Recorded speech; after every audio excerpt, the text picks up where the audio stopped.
This is the final video to solve animation glitches after export in Maya to Unreal Engine 5. Because I also faced the same issue and tested lots of ways, but finally found multiple methods to solve animation glitches after export in Maya to Unreal Engine 5, and I'm going to share them with you. The first method addresses the root cause: incorrect export settings. Specifically, ensuring the correct skeletal mesh export options are selected in Maya prevents data corruption during the transfer.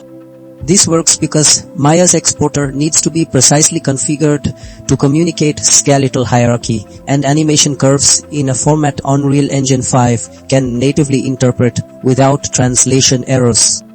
The second method involves re-importing the skeletal mesh with specific import settings in Unreal. This targets potential issues during the import process itself.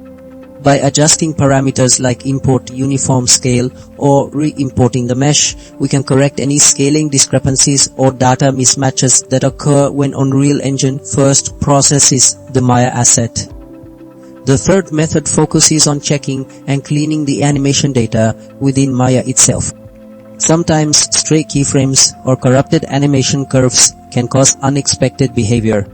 Cleaning these directly in Maya before exporting ensures the animation data is pristine and free from internal inconsistencies that would manifest as glitches in Unreal. The fourth method is a verification step, exporting a simple test animation from Maya to Unreal. This isolates whether the problem lies with complex animations or a fundamental setup issue, allowing for targeted troubleshooting by confirming the basic skeletal export and import pipeline is functional.